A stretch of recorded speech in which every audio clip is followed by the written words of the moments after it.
Hello and welcome to episode 11 of Drams Delivered.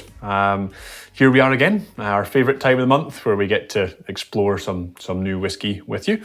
The bottle in front of us today is, again, some of you might recognise, but I'd be quite surprised if most of you had. So a real kind of different approach to this month's episode. So I'll maybe pass you to John, who can tell you what we're going to have. Yeah, so today we are going to be trying a Dailuaine. So some of you might have heard of Dailuaine.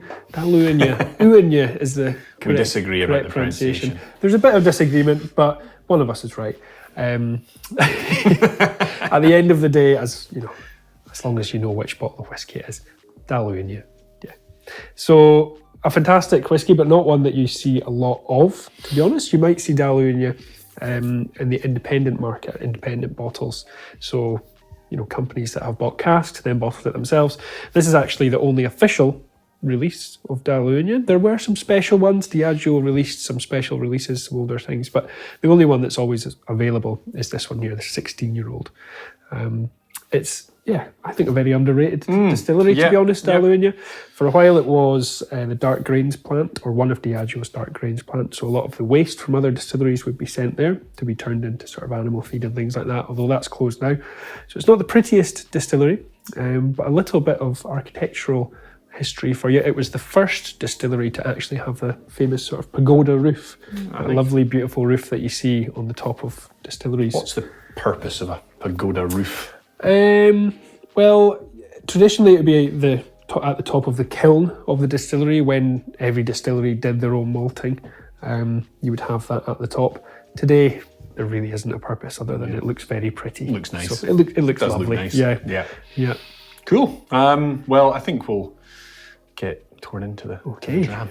Need to go without any further ado. Now, we sometimes have problems with these bottlings, so this is part of a series called Flora Fauna, and sometimes the tops are a little bit tricky. I think you'll manage no problem, Matt. I say I have. Oh, there we go. A professional. Whiskey opener. It's a good job title, isn't it? It's very good, yeah. A creaky one. That was a creaky one. So yeah, here we go. Thank you very much. Flora and Fauna basically means sort of plants and animals, really, in the sort of definition of it. But this series is kind of referred to as the Flora and Fauna series. Not officially. It was actually called that by a whiskey writer who's recently passed away, called Michael Jackson, quite a famous writer in the whiskey world. The reason he called it that was because Diageo have associated an animal with each distillery. So I think it's a badger for Dailuaine, is it? It is, yeah. Or Dailuaine, sorry. Dailuaine. Getting a kick under the table. Yeah. So yeah, it's part of 26 different bottles that Diageo release. Some of these are no longer being released. There's stuff from like Rosebank and Mortlach that collectors loved, and there's very few of them, but some are still being produced, like Dailuaine. And yeah, we're like gonna give it a wee try. Give it a bash. Yeah.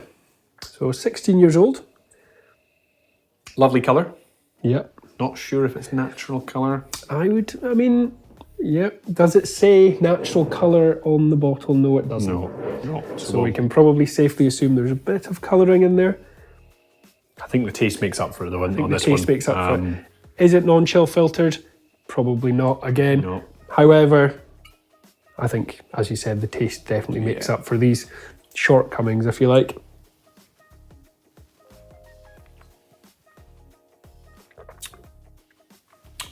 Not bad at all. I'm a big fan. Yeah. It's quite rich, very, very rounded in style. Mm-hmm.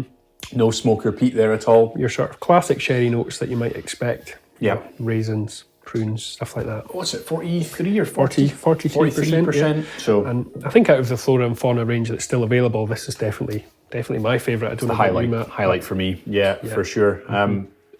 As I say, some of them are available at this, some aren't. I think recently I've seen a full collection of 26 bottles go auction for £6,000. So it's all right. It's all right, yeah. It's quite a bit. If you've got £6,000 to spend on whiskey, then 26 bottles. Yeah, it's not too bad.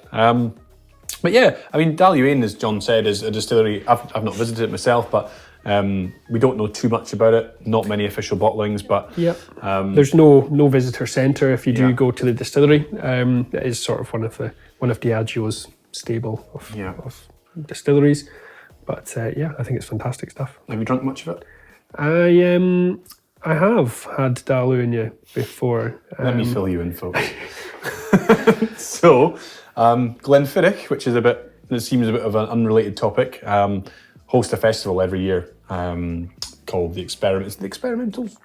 What's the Glenfiddich Experimental Festival? The Glenfiddich Experiment. I think it was to sort of say thank you to the trade, say thank you to bartenders. A completely free festival that those in the trade were invited along. So we got a couple of invites through the and I very admirably, I'd say, decided to work. I think you'd already been on 4 holidays that year. So it was kind of, you were a bit bored of being on holiday. Yeah, fair. I think that's what it was. Yeah, fair enough. But So you went to the Glenfiddich Festival, John? that's right. And, along with my good friend Adam. Yeah. And there was a big problem at this festival. I mean, I arrived and to be honest with you, I was shocked. There was no Tennent's lager. Now, I mean, this is not acceptable, really. This is not acceptable. Please take note. So after the first night at the festival, myself and Adam got up, had breakfast, and we could spy something. We were right on the hill above Dufftown, and I could see in the distance this little red tea. And it was calling out to us both, so we made the journey into Dufftown and found a little pub, got a pint of Tennent's, and looked up at the bar, and there was a huge selection of Flora and Fauna bottlings, and they were very reasonably priced. I think it was about £4 for a nip of Dailuaine, which, is an absolute bargain, if you ask me. And it was such a bargain that myself and Adam decided to polish off that bottle. And after about a few hours, the bottle was gone, and so were we. And we managed to stumble back to the festival, and unfortunately, we just had to drink some sort of mango-infused IPA the rest of the night. But you wanted Tennent's and Tennent's and Dailuaine, it's a cracking combination, I have to say. I mean, I did see some videos and some photos come through of the work trip, and it looked like it was good networking opportunity. We worked very represented hard. the bar well, supported the industry big time by buying a bottle over a bar. So, not many people can say that. No, well done. So, keeping the industry afloat single-handedly. We try. So, well, I think on that note, we'll let you enjoy your drams in peace, and hopefully you're enjoying Dailuaine, and it's hopefully a series we've opened up to you. Check them out. There's a whole load of them. Quite good fun, good value as well. I think that's about probably about 60 to 70 pounds a bottle. We'll try and source some for you guys at a good price and get it on our website if you are interested. Look forward to next month. So cheers, enjoy your drams. Flange. Flange. Cheers. Cheers.